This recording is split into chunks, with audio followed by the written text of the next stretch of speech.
Welcome to What is Going for new thought from the edge of Each week on OMTimes flagship radio show, veteran broadcaster, author, and media consultant Sandie Sedgbeer conducts thought-provoking interviews with inspirational authors, artists, musicians, scientists, speakers, and filmmakers who are working at the point where spirituality and science meet consciousness at the very edge of Here is your host, Sandie Sedgbeer.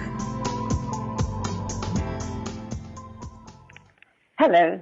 Tonight's show is dedicated to remembering and honouring the work of a man who is considered by many to be the greatest metaphysical teacher that has ever lived.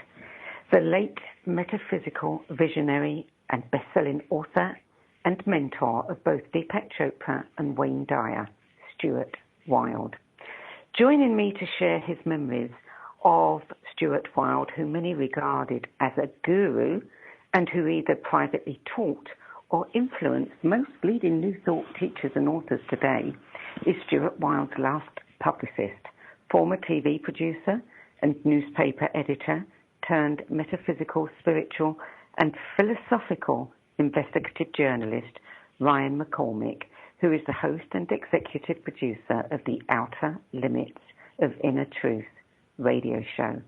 And if you haven't discovered Stuart Wilde's work yet, stay tuned, because by the end of tonight's show, I think I can guarantee that you'll be rushing to check out his books. Ryan McCormick, welcome to What is Going On. Well, it is an honor to be with you, Sandie. Thank you so much, especially to talk about Mr. Stuart Wilde, so it's a great honor. Well, I know how much you think of him. So before we talk about Stuart and what made him so phenomenally successful as a writer, teacher, speaker, and leader in his field, let's hear a little bit about you.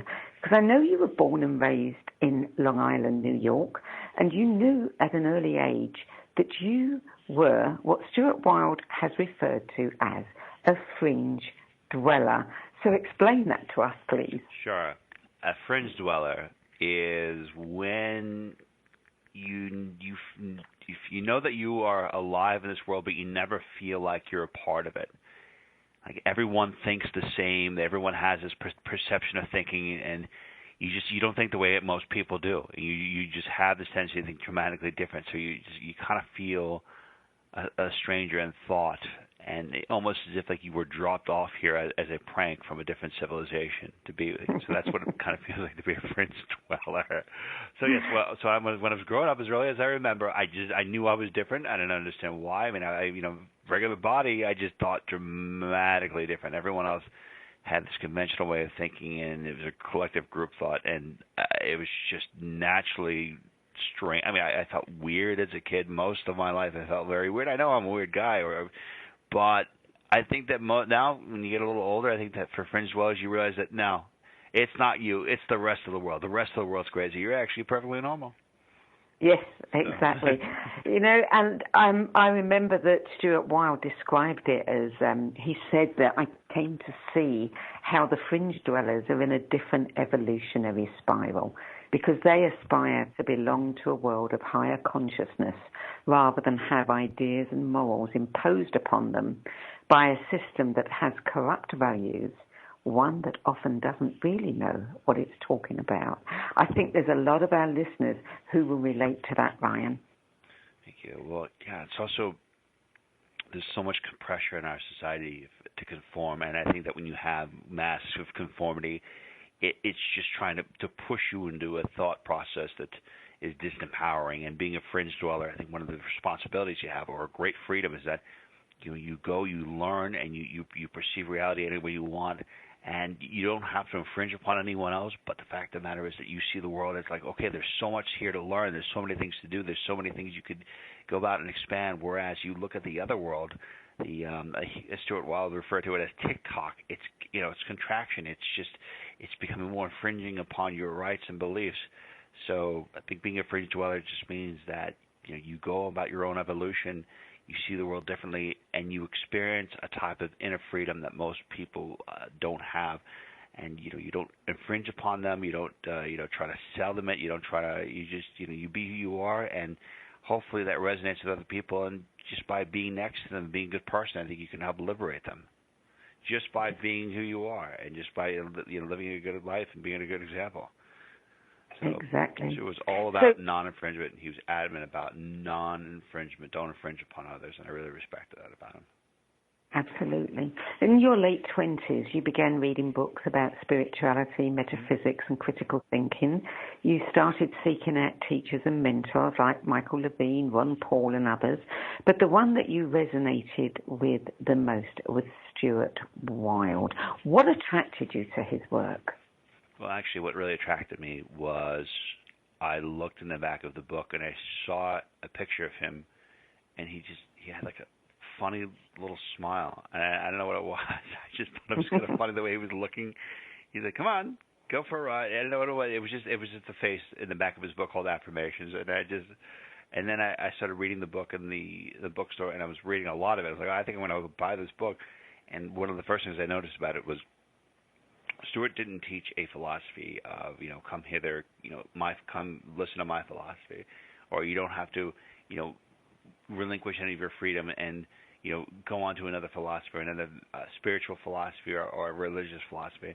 It was all about, no, you are 100% responsible for everything that happens to you.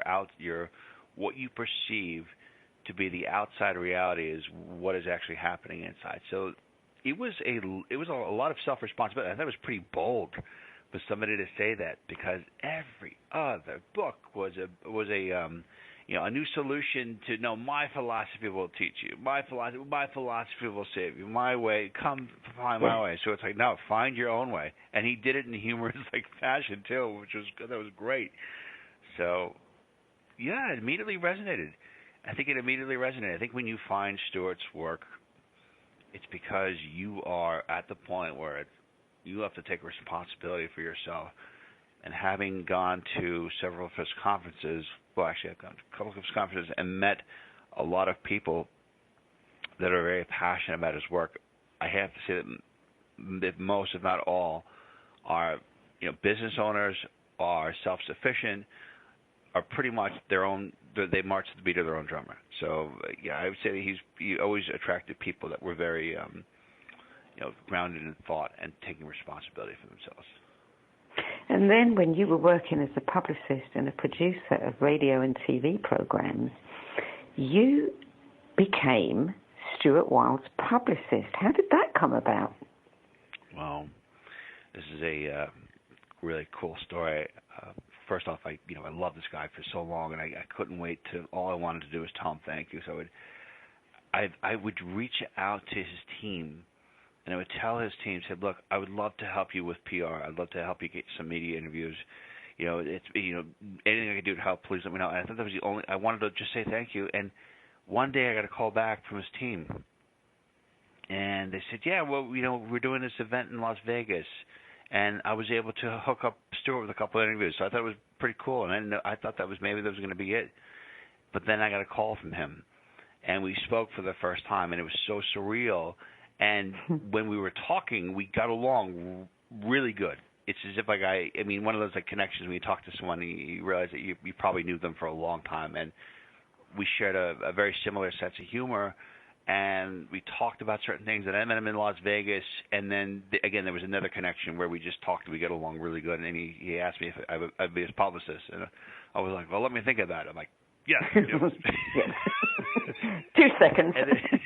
Oh, God, it was incredible. I mean, I go to Las Vegas, becomes publicist, and a year before that, I was, reading listening to this guy's works every day, and, taking his affirmations, because I'm noticing a lot of changes that are happening.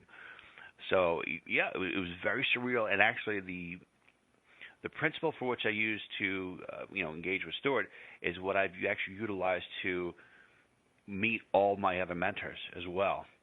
But that was my favorite one by far. I mean, I've never had the experience of coming across another author that I've respected that much that affected me. Michael Levine was also like that, but Stuart was just very special because his work was resonated so deeply with me. So talking to him, meeting him, was so surreal.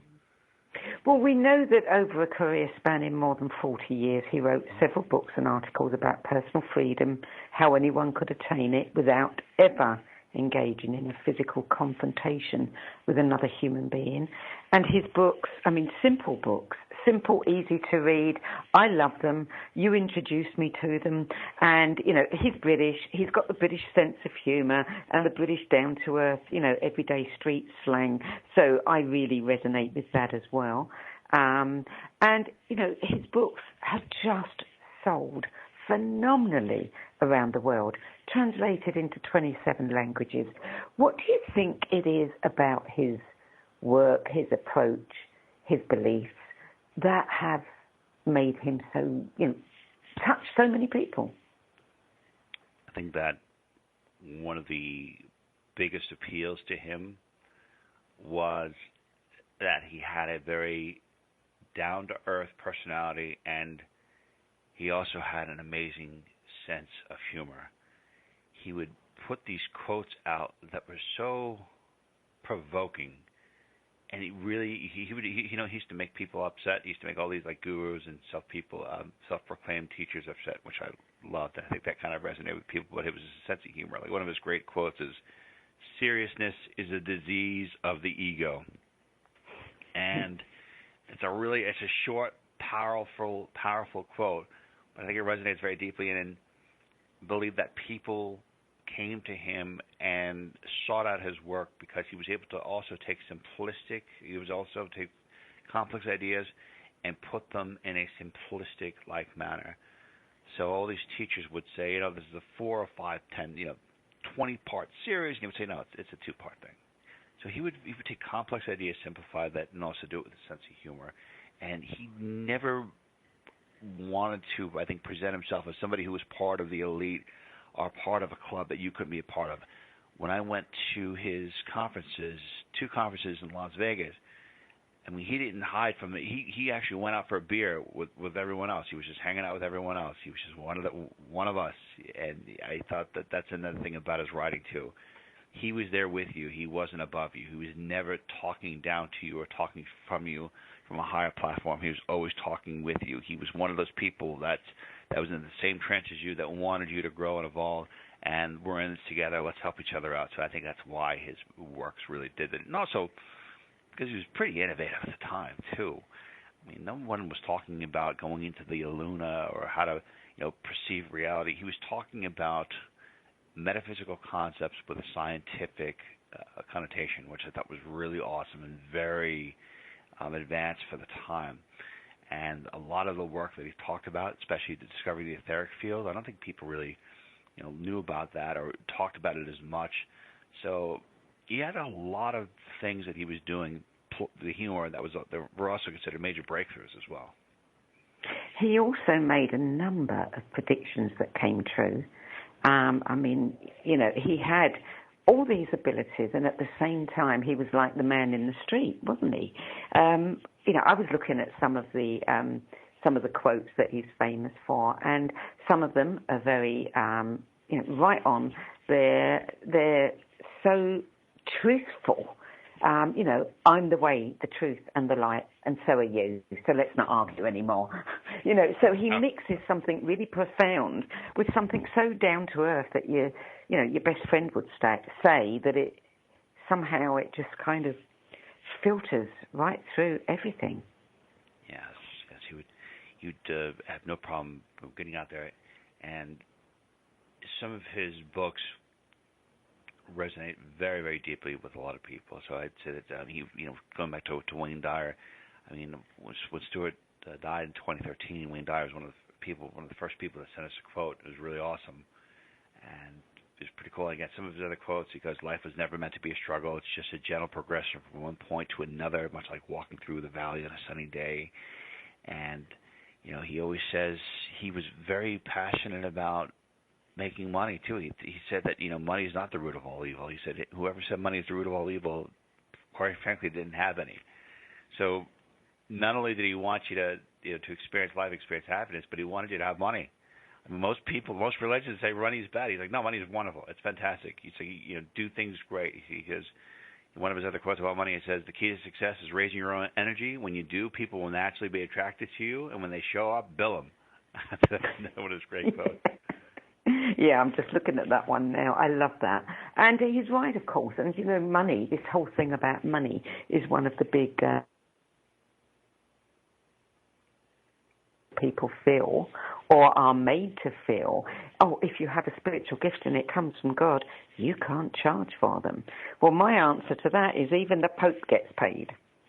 You know, yeah, everyone else gets paid. And I want to bring something to your attention about predictions, because this is something I don't know if many people know about, but Stuart used to do these predictions where he would go into this place called the Luna. He said that we're dead and alive at the same time. Like, so we exist in our world, but there's another world where we have a mirror self. He said it's the Luna. It's where we have our higher self, if you want to call it that. And he said there, everything, if we're in a state of hell in this life, we're in a state of hell in that reality, and vice versa, heaven and so forth.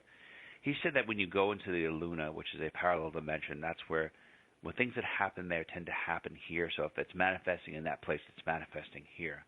So that's what he would do, I believe, to utilize his prediction. So he was predicting that Gaia was going to create some events that were going to humble humanity to the core. And he always called them about the Gaia hits. And I'll never forget one time he gave me a call and he was a little sad. And I was like, why are you sad? He said, well, because my predictions about these events haven't happened. And I said, don't worry about it. It's okay. But he felt such an obligation that he wanted his predictions to come true. So it was kind of funny one way. He was very sad that like the world didn't collapse yet or there wasn't a crash. But he was so loyal to his predictions. Like he had this incredible sense of loyalty and just this moral obligation to serve humanity in a way like I've never come across. I've never come across a teacher like him at all that has that kind of loyalty. Wow. Yeah. Many people have attested to that. What do you know about his early years? And the foundation of his work? Yeah. He was born in Africa. He was born in Africa. He went to a boarding school, and I believe that he would go and have his little attic that he would go to, and he was always a creative rebel at a very early age. And then he came to, I think in his early 20s, he had a business selling jeans, and he was very successful. He made a lot of money there. And then one day he just decided that he didn't want to do it anymore. He had a mansion. He's pretty sure he left his keys in his mansion, and he just kind of walked away. And he walked away from everything. And he would do stuff like that. He would, have nice things and just walk away because he was ready to move on. So his earlier years, I believe he wrote his first book when he was about 33, and that's when his real teachings began. He started to teach big time in his 30s. But he was always very curious. He always had a curious tendency, and he had a natural rebellious energy, which is another reason why I resonate so deeply with Stuart. I resonate very deeply with all teachers that are rebellious. And for those of you that are listening, if you have any form in you that is rebellious, I would never look at it as a bad thing. I would look at it as a very good thing because, to be rebellious in this type of climate means that I think it's very natural. It's natural to rebel. I think it's unnatural to sit there and look at the world and not want to, go against it because it's so tyrannical. But going back to Stuart, he was just very, very creative. He was a fringe dweller, patient zero, a fringe dweller. So, and then he also went out earlier and he would teach Wayne Dyer. He was with Deepak Chopra. They would be on his tours. And with Stuart at one point was the main guy. Stuart was the main guy, and then you'd have Deepak, you'd have Dr. Wayne Dyer being on his card. But Stuart was always the main guy. The 14 acts. Yeah. Yeah. You're listening to What Is Going On. I'm Sandie Sedgbeer, and tonight's show is dedicated to remembering and honouring metaphysical visionary and author Stuart Wilde. And with me to share his personal memories is Ryan McCormick, host and executive producer of the Outer Limits of Inner Truth radio show. We'll be back with more of Ryan McCormick's fascinating insight on Stuart Wilde, for whom he was his last publicist after the break.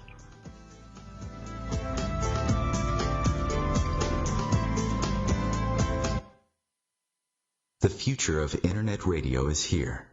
OMTimes Radio. IOM FM. Ascending Hearts is no ordinary dating site, but a spiritual dating site with a purpose, to link you with your soulmate.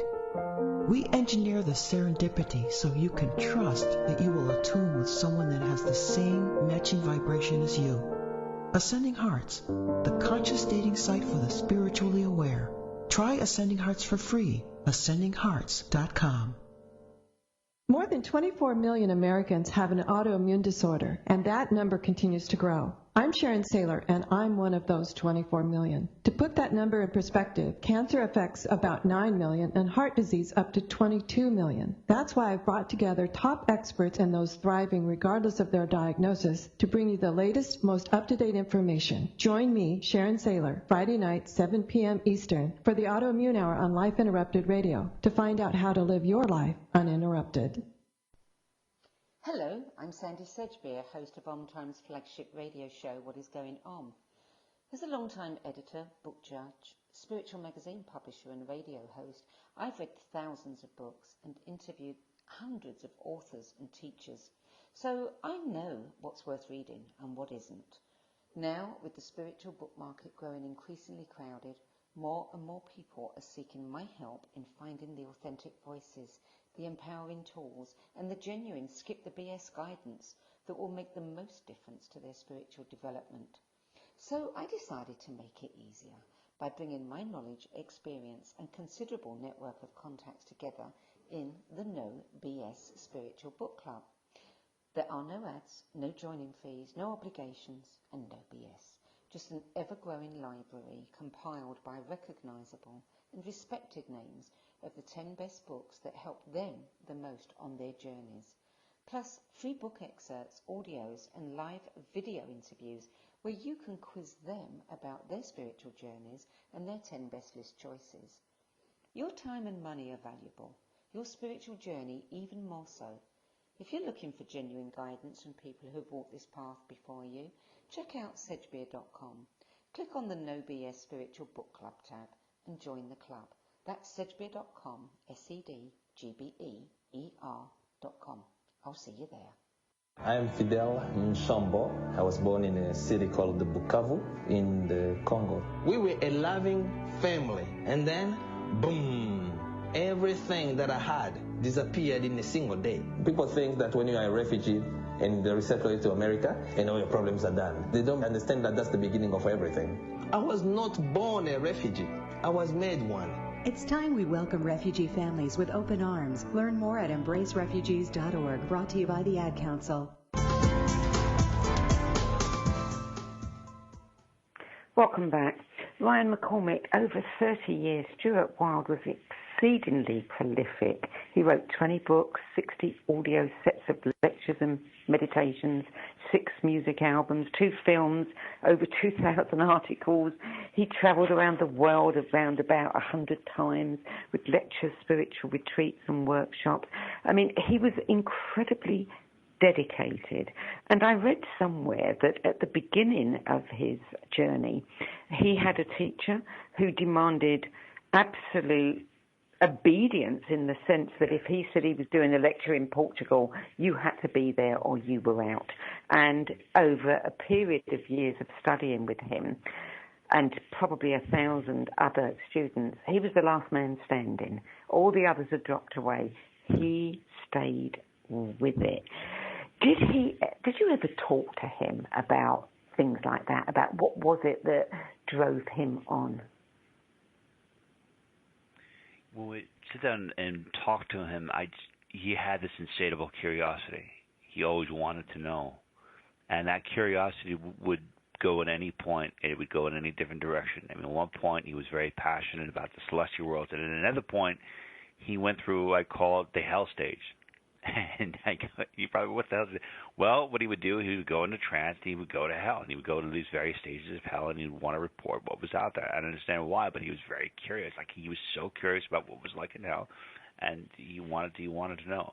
So he just had this insatiable curiosity, and it was just a natural thing. And to give you a little bit of background about a teacher, I believe the teacher you're referring to is Marshall Lever. and Marshall was a channeler of a spirit in Chung Fu. So the story is that Stuart was learning from this Marshall and this teacher named Chung Fu, and this being Chung Fu has appeared in 3 different people, and actually Chung Fu did its very first appearance on the Outer Limits of Inner Truth back in 2014. It was the spirit has been around for 40 years, and I came in contact with Chung Fu's channeler, and the channeler told me that the spirit wanted to come on our show, and we talked about Stuart Wilde, about what an amazing teacher he was.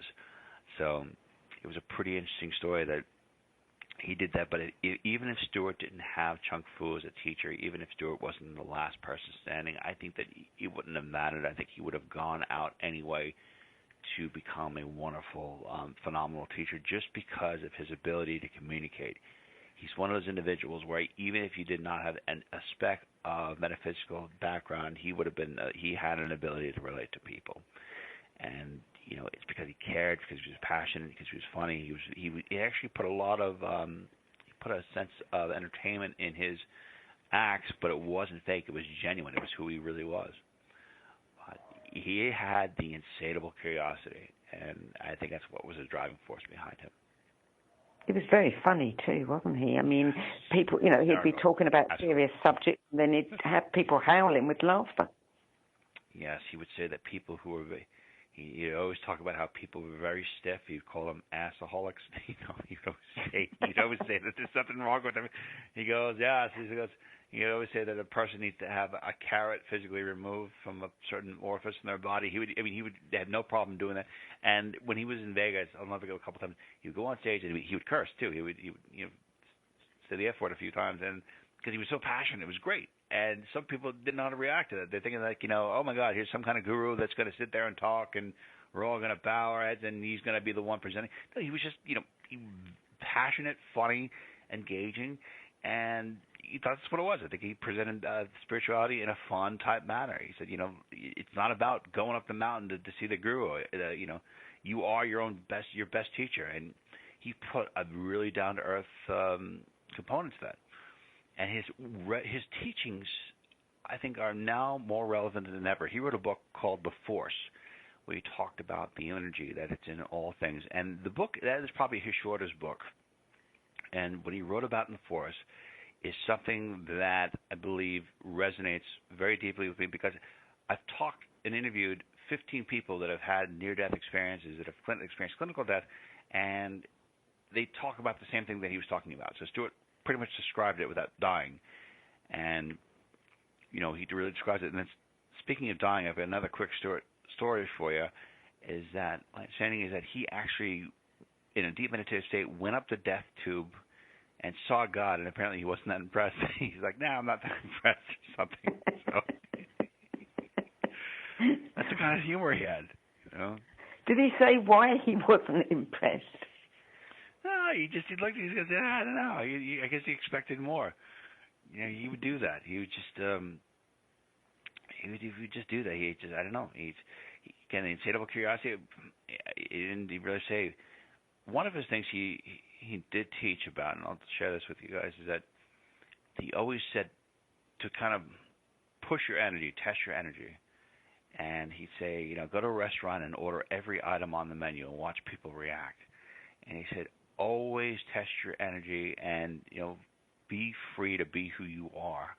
And the more free you think you are, you'll watch people kind of get uncomfortable in their skin, because then you see how conformed the world is. So he always talked about expressing your power, test your power, strengthen your power. He also taught a really great lesson saying your word is law. So if you say you're going to do something and you do it, it strengthens your word as law. Whereas if you say you're going to do something and you don't do it, your words become diminished in strength. So there are a lot of different things you can learn about Stuart. The metaphysical teachings about going to the inner worlds are very powerful, but some of his earlier works, like Weight Loss for the Soul, have some very fundamental principles that you don't even have to accept the whole woo-woo aspect about the metaphysics. They're very smart. There's a lot of wonderful psychology behind these books. I don't know if you realized it or not at the time, but they're very mentally, they're very empowering. Yes. So you can take one of his books, very strong. I love it. I love it when you read a book that is very simple and it says something that is very profound in a very simple way, and you go, I knew that, but actually I kind of know it in a different way now. Yeah. He something he had to do too. You probably, for those of you who discovered Stuart's works for the first time after this interview, and you start reading them, you're probably going to feel what I felt, where you read something and it hits you very hard, and then it kind of like it confirms your own self-knowing in there. But elaborating a little bit more on what Stuart would talk about, he really was there to groom the rebel within. And if you become more rebellious and you question more and you become more curious, you grow and expand. And again, I can't tell you how much he disdained gurus. He could not stand the gurus, the people who thought they were above everyone else. He never thought he was above everyone else at all. He never thought about that. He just always wanted people to become, their best self. And it's kind of cool is that in the later years of Stuart, probably the last couple of years of his life, he earned the respect of two people that I'm in contact with today, I'm close with today, and that's Gerald Celente, who's the founder of the Trends Research Institute, who does predictions. He's amazing. And Stuart really loved him. And then Stuart also really respected Chris Duane, who is the founder of what's called the Greatest Truth Ever Told, and he's been predicting about the coming economic collapse, which Stuart actually predicted. Stuart predicted the global economic collapse years ago, and he really was talking about it in 2009.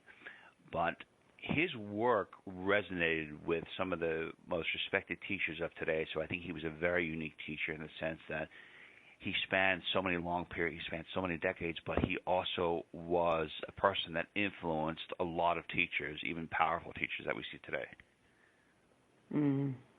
Do you have a favorite book of his? Favorite book was Affirmations, because that was the book that changed my life. That was the book where I quit. I was a long-time Catholic, and I had this a breakup with it. I mean, I would call it an escape from Catholicism, where all I escaped with was half a shirt. It was a horrifying experience to get out of that. And then once I got out of that, I picked up this book, and all it was, hey, come on, rebuild. This is you. It's all about, take control of your life, your own responsibility. I'd say that was probably my favorite book. And the second one would be The Force, because it's a very simplistic idea, and the ideas, a lot of those ideas in The Force, talking about connecting with the one true prime being, which is called Source, according to Nancy Dennison, that we're all one collective being, and I think Stuart articulately describes that. And then Leon, a couple of, I'd say those two books are probably my favorite, though. Mm. You talked earlier about rebelliousness and that we need to be rebellious, and you just kind of referred back to that a few minutes ago. In the climate that we are in right now, I think that anything that wakes us up and makes us curious and makes us question is a good thing, because I think everything is being dumbed down. Everything is being watered down. People are being mass hypnotized, and they don't even realize it. So I'm all for rebellion. Me too. And Chris Hedges, author, says we have to do it because the sake of our world and our planet's on there.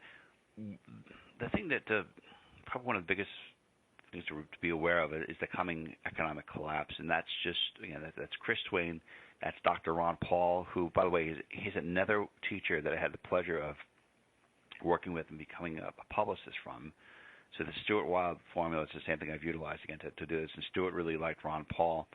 But a lot of these respected teachers are talking about a coming economic collapse unlike anything that we've ever seen.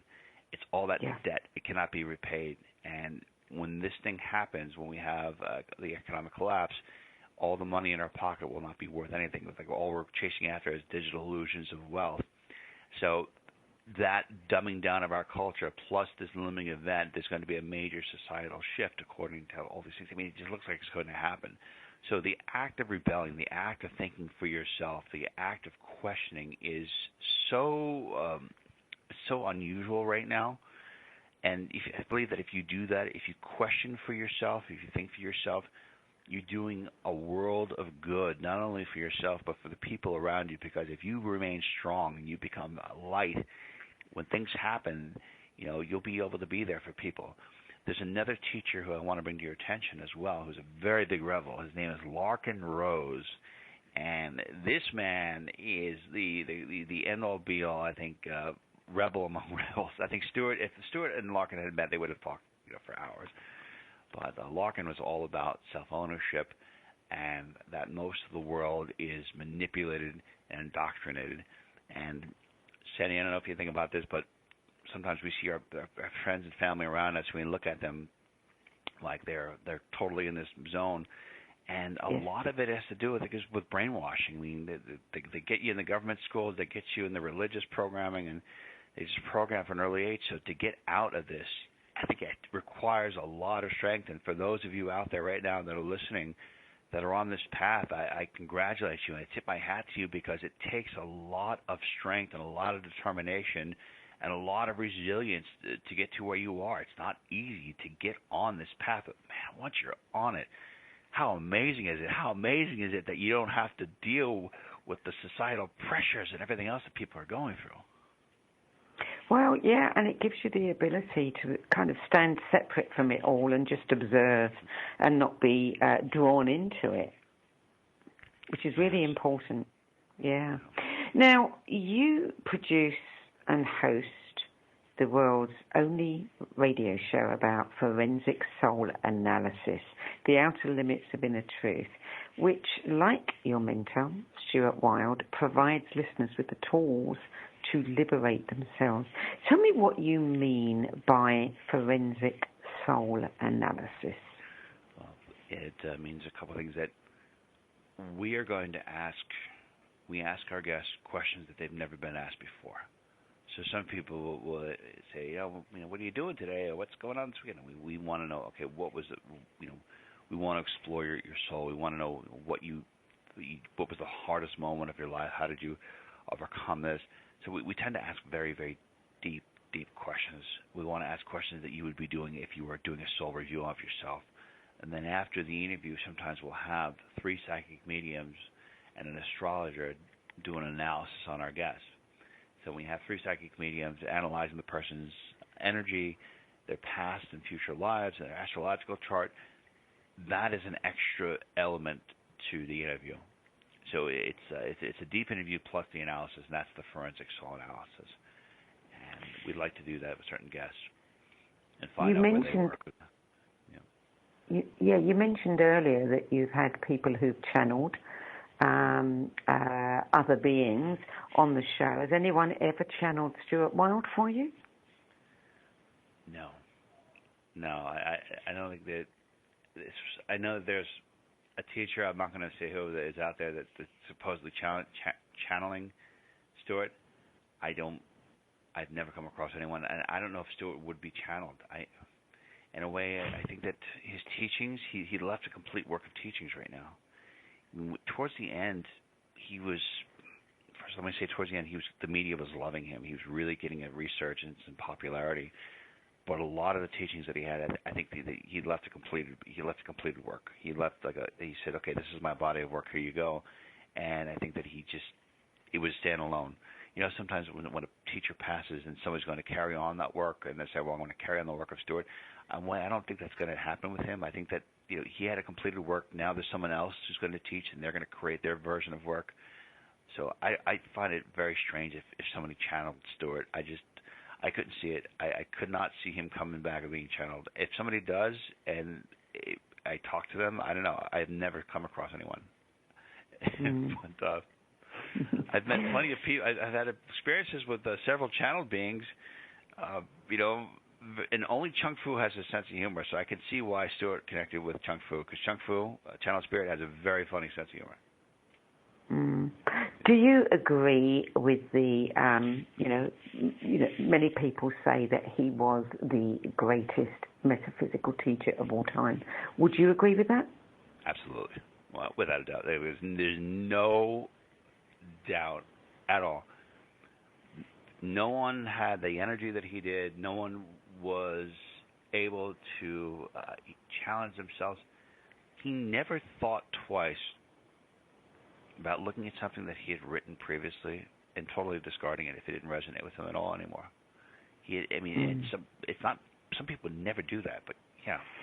I mean, the way he influenced people, the type of reaction that he got from people, and I think that he's the greatest because he's one of those individuals where he could have probably spent the first part of his career building up an audience and then settled to be like some kind of leader, of a cult leader, and just been one of those people where he's like, I'm the teacher, and he'll crank out books that are very similar. He never did that. He never settled for that. He always was, let's go to the next thing, let's continue to explore. You know, he was also a big advocate of ayahuasca, by the way, which we didn't talk about. Ayahuasca is called the vine of death, and yes, that's what some people do. And he was the very first person I did that with, so it was pretty amazing. But Stuart never ever stopped teaching, and I say he's the greatest of all time because he was one of those people that never thought to stop. He never stopped growing, and he always resonated with people, and he taught to the very end too. What would you say is the most profound thing that you learned from Stuart or from his books? You know, if there was one thing that you could point to that just blew your mind away, what would it be? Very simple, that life is never meant to be a struggle.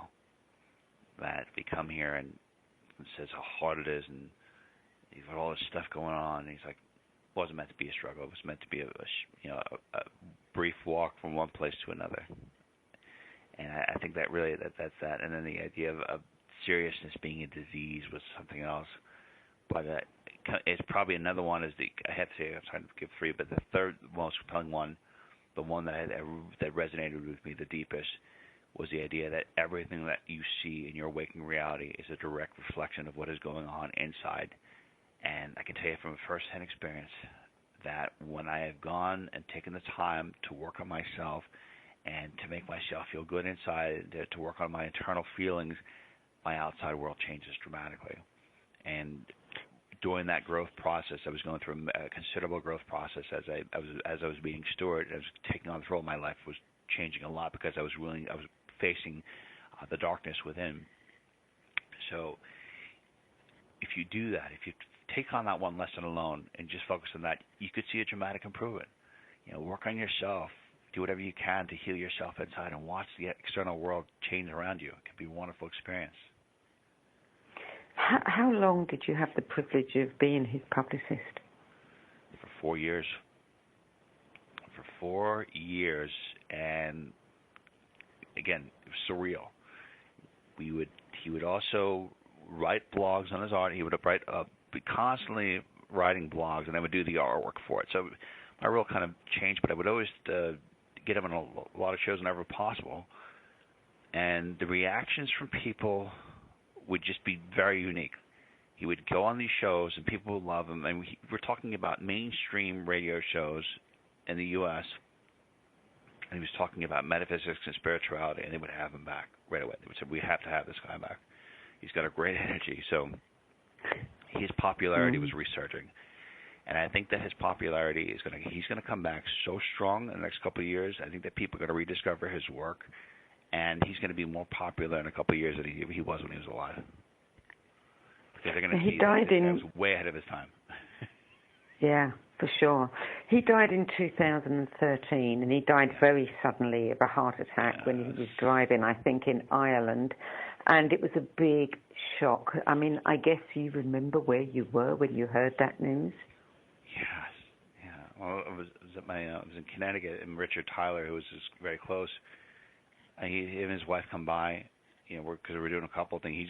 He walks in the door. He says, "Hey, I have some news. Stuart died." He just, like, the first thing he said, like, "Hey, we're here. Nice to meet you." He's like, "No, Stuart's dead." That's the first thing he said when he walked in the door. And he's like, "All right." And I was just completely just so devastated. I was, so devastated. It was so painful. But on a positive note, the last experience I had with him, I was in Vegas and I was coming back from my honeymoon. I was in the Caribbean, then I came back to see him. I had just gotten married, and we talked, and we had some alone time. We were just talking. We had a lot of one-on-one time. We were just sharing ideas and sharing philosophy, and I knew that if that was going to be the last time I talked with him for any reason, it would be a fitting end, because we just shared him as just mutual respect. But really amazing teacher, and it was just very hard. A lot of people were devastated by that. I wish he had been around. I mean, if he had been around today, I think that he would be more popular than he ever was, because the world needs rebels, and you couldn't think of a bigger and better rebel than Stuart Wilde. Well, and I think the world is ready for him. You're right, he was ahead of his time, way ahead of his time. Ryan, we are almost out of time now. I just want to ask you, what made you decide to start a radio show?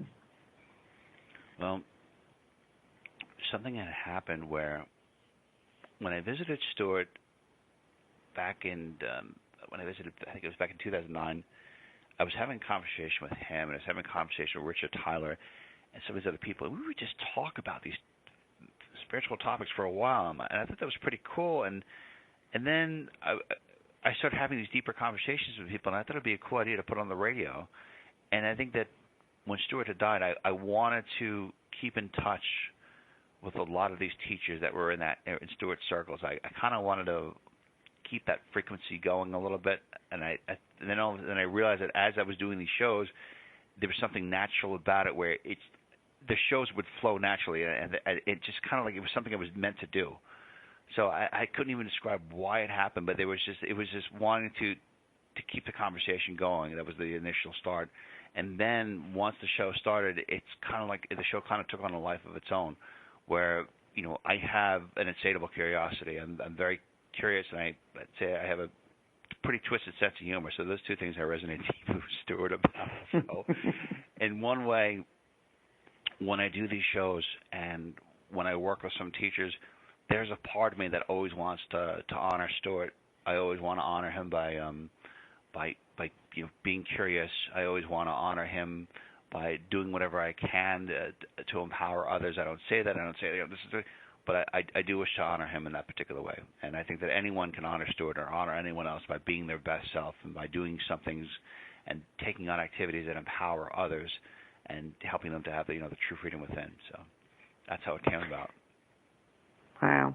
Well, Stuart Wilde left, the world a magnificent legacy. And, I think it's very fitting that you picked up the baton and kept going with it in your own particular way.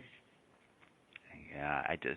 Well, Stuart has his own. Stuart built his own work. I'm doing mine, and I just, I always want to pay homage to him, and I want to keep his name going. I told Stuart, I think at one point, that I wanted to be his publicist in this lifetime and another lifetime. So whether or not Stuart is alive or not, I always consider myself that I always want to be his publicist. Yeah, so I'll do anything. So anytime I have an opportunity to tell people about him, I will. I still tell people about him to this day, and every opportunity I can. Like you presented this beautiful opportunity, which I can't say how much I'm thankful about.